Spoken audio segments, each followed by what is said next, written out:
আসসালামু আলাইকুম। বাপ্পি চৌধুরী, অনেকদিন বাপ্পি চৌধুরীকে নিয়ে কোনো কন্টেন্ট বানাই না। বাংলাদেশে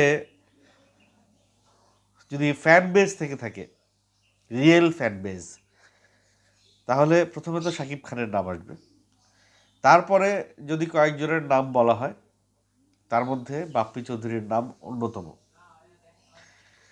বাপ্পি চৌধুরীর নামে সিনেমা চলে, সেটি যতটুকুনি চলুক। সিঙ্গেল স্ক্রিনে বাপ্পি চৌধুরীর একটা ভালো খাওয়া আছে। শাকিব খান ছাড়া যদি বাপ্পি চৌধুরীর কোনো সিনেমা সিঙ্গেল স্ক্রিনে আসে, দর্শক সমাগম হয় বাপ্পি চৌধুরীর সিনেমাটা দেখবার জন্য। আমি বরাবর এই ছেলেটার ভেতরে অনেক সম্ভাবনা দেখি। হাইট আছে, লুক আছে, নাচ জানে, মোটামুটি জানে। নাচে আরও তার স্কিল ডেভেলপ করতে হবে। ফিটনেস আছে, একটু যদি জিম করে রেগুলার, সিক্স প্যাক নিয়ে আসতে পারে। তার ভেতরে একটা আদর্শ একটা বিষয় আছে, যে আইডিয়াল একটা বিষয় আছে, যে তাকে যদি ঠিকমতো ঘষা মাজা করা হয়, ঠিকমতো তাকে যদি স্কোপ দেওয়া হয়, ঠিকমতো তাকে যদি গ্রুমিং করানো হয়, আমার মনে হয় যে আরও একটা সুপারস্টার আমরা পেতে পারি। বাপ্পি চৌধুরী সেই সুপারস্টার হওয়ার একটা সম্ভাবনা উকি দিচ্ছে পূর্ব দিগন্তে। একটা কথা আছে না, পূর্ব দিগন্তে সূর্য উঠেছে। যাই হোক, একটা গান আছে বাংলাদেশের, খুবই, পূর্ব দিগন্তে সূর্য উঠেছে, রক্তলাল রক্তলাল রক্তলাল। বাপ্পিরও পূর্ব দিগন্তে একটা সূর্য উঠছে উঠছে ভাব। বলছি, আবদুল্লাহ আল ফাহিমের ভবিষ্যৎ নির্মিতব্য cinema Dhaka saga. Dhaka saga একটা গ্যাংস্টারের গল্প। 1982 থেকে 2024 সাল পর্যন্ত বাংলাদেশে যত গ্যাংস্টারের উৎপত্তি হয়েছে, সেই সমস্ত গ্যাংস্টারদেরকে নিয়ে একটি, এই সময়ের বা বাংলাদেশের সর্বকালের দীর্ঘ একটা সিনেমা, সেটা 3 ঘন্টারও উপরে হবে, এরকম একটি সিনেমা নির্মাণ করতে যাচ্ছে আবদুল্লাহ আল ফাহিম। ফাহিম সম্পর্কে দুটি কথা বলে নিই। ফাহিম বাংলাদেশে জন আবদুল্লাহ আল ফাহিম। সে বাংলাদেশে যখন সে ছিল, বাংলাদেশে থাকা অবস্থায় সে কয়েকটি নাটক নির্মাণ করেছে, নিজেও কয়েকটি নাটকে অভিনয় করেছে, কিন্তু খুব বেশি আলোচনায় আসতে না পারলেও সে সম্প্রতি খুব আলোচনায় এসেছে ইটালিতে গিয়ে। ইটালিতে তিনি ফিল্মের উপরে পড়াশোনা করেছেন এবং একটা সিনেমা তিনি বানিয়েছে জার্মান ল্যাঙ্গুয়েজে, তার চিত্রনাট্যে। সেই সিনেমাটা বিভিন্ন দেশে অ্যাওয়ার্ডও পেয়েছে এবং সেই সব কিছু নিয়ে কিলার, গল্পটির নাম। আমি লিঙ্কটা দিয়ে দিব ডেসক্রিপশানে, আপনারা দেখে নেবেন তার সেই গল্পটির নির্মাণ। এত চমৎকার একটি হলিউড টাইপের একটি সিনেমা। মানে আমরা হলিউডে যেসব সিনেমা দেখে অভ্যস্ত, হলিউডের যেসব স্ক্রিন দেখে আমরা অভ্যস্ত, colour, background music, action, cinematography, location, variation, editing, music, এই সমস্ত কিছু আমরা হলিউডের সিনেমাতে যেগুলো দেখে অভ্যস্ত, ঠিক সেই প্যাটার্নের, একেবারে হুবহু সেই প্যাটার্নের একটি সিনেমা। মানে হলিউডের সিনেমা বললে ভুল হবে না, হলিউড সিনেমাই আমরা বলতে পারি সেটিকে। সেটি সে নির্মাণ করেছে এবং সেটি দেখার পরে আমি কিছুক্ষণ স্তব্ধ হয়েছিলাম যে এটি বাংলাদেশের কোনো ফিল্ম মেকার এটা নির্মাণ করেছে। আমি তাকে প্রস্তাব দিয়েছিলাম যে আপনি বাংলাদেশে আসেন না কেন, আপনার বাংলাদেশে সিনেমা করা উচিত। তিনি বলেছিল যে বাংলাদেশে তো সবাই এত টাকা প্রডিউস করতে চায় না, একজন হিরো ছাড়া আর সব ক্ষেত্রে প্রডিউসারদের পকেট থাকে শূন্য। ওনার কথার যুক্তি আছে। তো উনি বাংলাদেশে আসছেন একটি সিনেমা নির্মাণ করবার জন্য, সেটির নাম ঢাকা স্যাগা। তবে প্রডিউসার বাংলাদেশের না, উনি প্রডিউসার নিয়ে আসছেন জার্মান থেকে, ইটালি থেকে। ওনার সার্কেল আছে সেখানে, এবং যে বাজেট হতে চলেছে এই সিনেমার, সেই বাজেটের একটি নমুনা হিসেবে আমি শুনতে পেলাম যে এই সিনেমাতে হ্যালিক্যাম দিয়ে শ্যুট করা হবে। হ্যালিক্যাম, আমি এই শব্দটার সঙ্গে নতুন, তো অনেক ঘেটে জানার চেষ্টা করলাম যে হ্যালিক্যামটা আসলে কি। আমরা বেসিক্যালি আকাশ থেকে যেই ফুটেজগুলো নেই, উপর থেকে যেই ফুটেজগুলো নেই, এগুলো ড্রোন ইউজ করি। ড্রোনের একটা লিমিটেশন আছে। লিমিটেশন হচ্ছে ড্রোনের যে ফুটেজটা আমরা পাই, সেই ফুটেজটা একটা রেশিও আছে, 16:9 এরকম একটা রেশিও আছে। এই রেশিওর বাইরে করা যায় না। কিন্তু আব্দুল্লাহ আল ফাহিম এই সিনেমাটা বানাবে 3:4 রেশিও বা এরকম একটা কিছু বলল, যেটা একটু ক্রপ রেশিও। এবং এই রেশিওতে বাইরের দেশে, যেমন ব্যাটম্যান সিনেমাটা এই রেশিওতে বানানো হয়েছে। তো এই রেশিওর সিনেমা বানানোর জন্য এবং সর্বোচ্চ রেজুলেশন পাওয়ার জন্যে এবং ইচ্ছে মতো শ্যুট করার জন্যে, আমি আরও একটা ইনফরমেশন জানতে পারলাম যে 25 মিনিটের একটা অ্যাকশন সিকোয়েন্স থাকবে এই সিনেমায়, আনকাট। যেটা আপনারা তুফানে দেখছেন 5 মিনিটের একটা অ্যাকশন সিকোয়েন্স আনকাট, সেটা এখানে 25 মিনিটে চলে গেছে।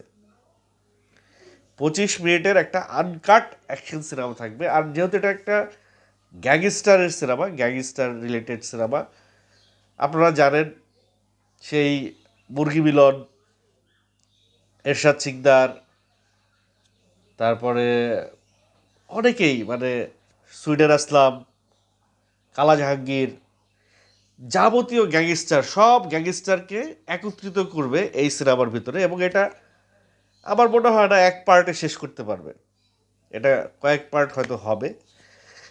এবং এই সিনেমাটার কথা যখন আমি শুনতে পেলাম, তখন আমার একটা সিনেমার কথাই মাথার মধ্যে ঘুরপাক খাচ্ছিল, সেটা হচ্ছে গ্যাংস অফ ওয়াসেপুর। আপনারা ভারতের গ্যাংস অফ ওয়াসেপুর দেখছেন, এবং ওই সিনেমাটা 4 ঘন্টা, 3 ঘন্টার উপরে, 4 ঘন্টার কাছাকাছি একটা ফিল্ম। সেই সিনেমা কথাটা আমার মনে পড়লো। এবং সেই সিনেমায় যে শিল্পীরা সেখানে নেওয়া হয়েছিল, যে শিল্পীদের, জন আব্রাহাম ছাড়া ম্যাক্সিমামই হচ্ছে গিয়ে নন স্টার বাট প্রফেশনাল অ্যাক্টর। তারা সুপারস্টার না, বাট তারা অভিনয়টা জানে। দক্ষ অভিনয় শিল্পী নিয়েছে, যদিও অনেক পরিচিতি নাই তাদেরকে, এবং তারা এই গ্যাংস অফ ওয়াসেপুরটা করে সেই পরিচিতিটা পেয়েছে। তো এই বিষয়গুলো জানার পরে আমার কেন জানি মনে হলো এই ঢাকা স্যাগাটা বাংলাদেশের গ্যাংস অফ ওয়াসেপুর হইতে পারে।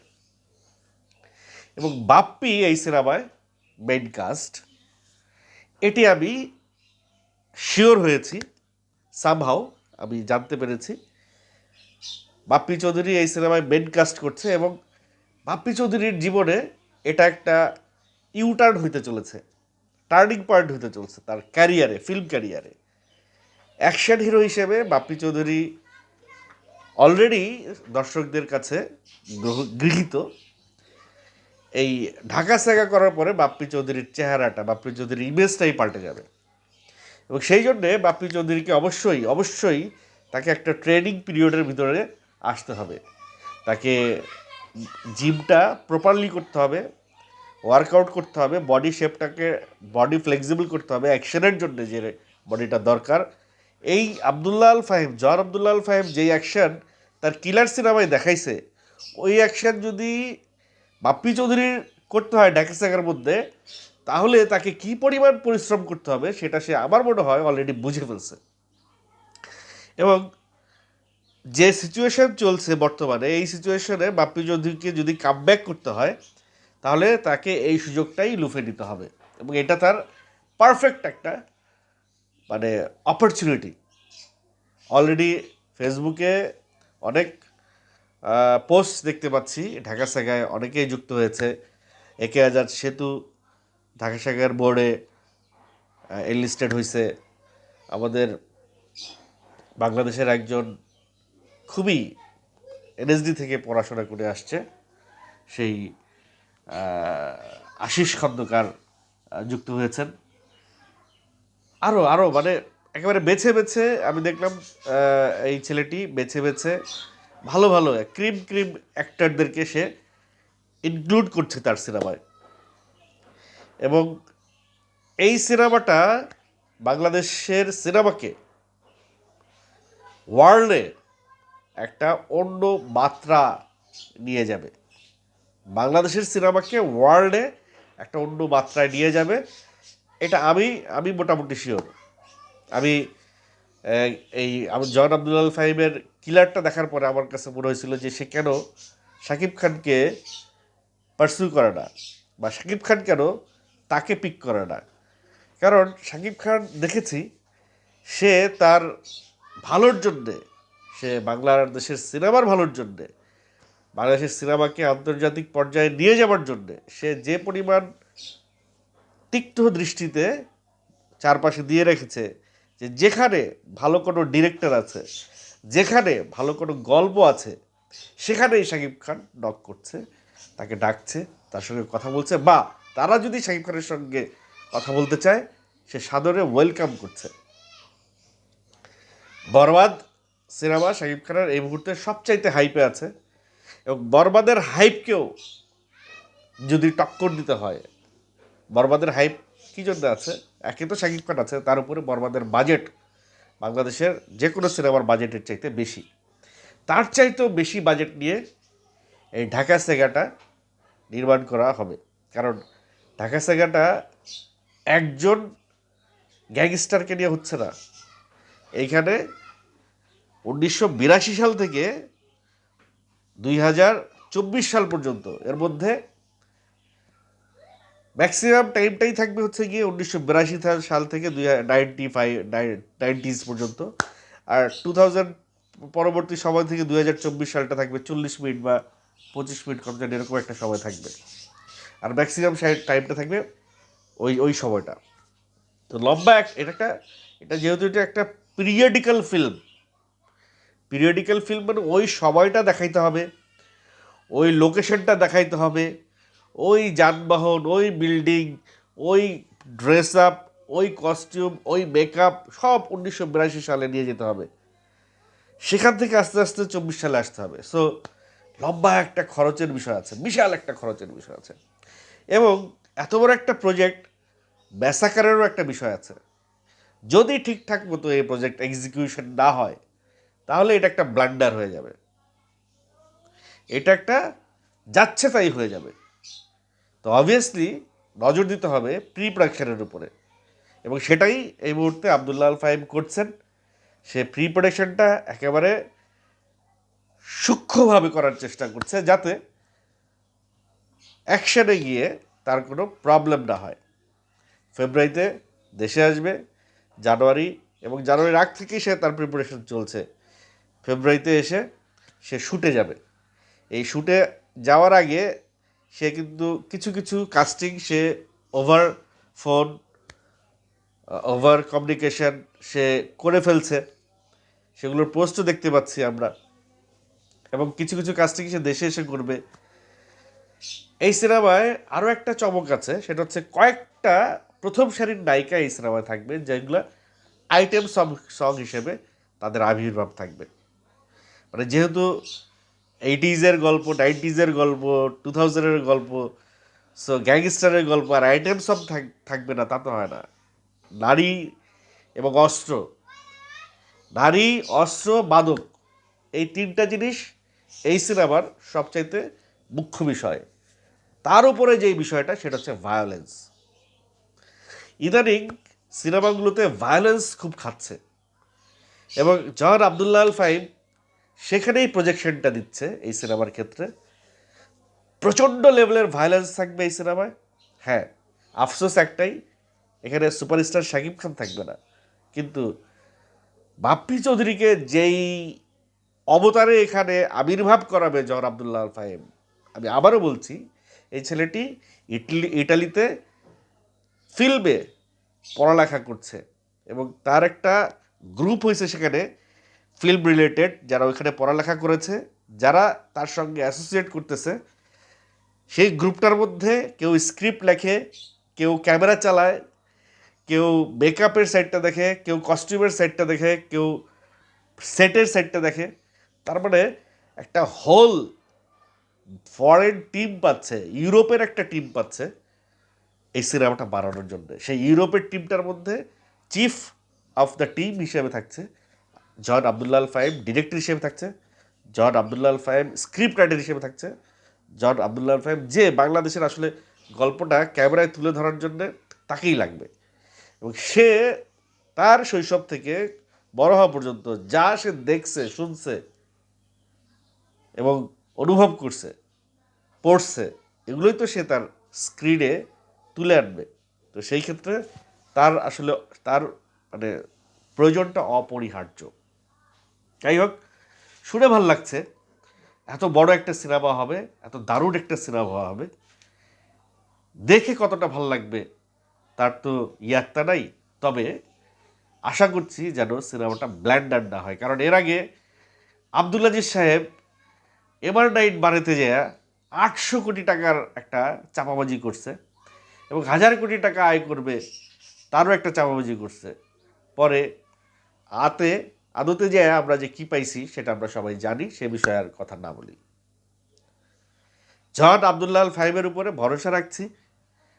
তার সঙ্গে তাকে যতটুকু আমি দেখেছি, শুনেছি, বুঝেছি, মনে হয় না এই ছেলেটা খুব বেশি চাপাবাজি করে। যা বলে তাই করে। মানে আমি তো তাকে তার কথা দিয়ে তারা চিনি নাই, তারা আমি তার কাজ দিয়ে চিনছি। তার কিলার সিনেমাটা দেখে তারা আমি চিনছি। সো অ্যাটলিস্ট সে কিলার যেভাবে বানাইছে, শুধু ওইভাবেও যদি ঢাকা সেকেন্ডটা বানায়, তাইলে একটা ধামাকা হয়ে যাবে বাংলাদেশে। ঢাকা সাগা বাংলাদেশে একটা ধামাকা সিনেমা হিসেবে আবির্ভূত হতে যাচ্ছে। লেটস সি জন আবদুল্লাহ ফাহিম কী করতে যাচ্ছে, কি করবে, ভবিষ্যৎ অবশ্যই সেই কথা আমাদেরকে বলে দিবে।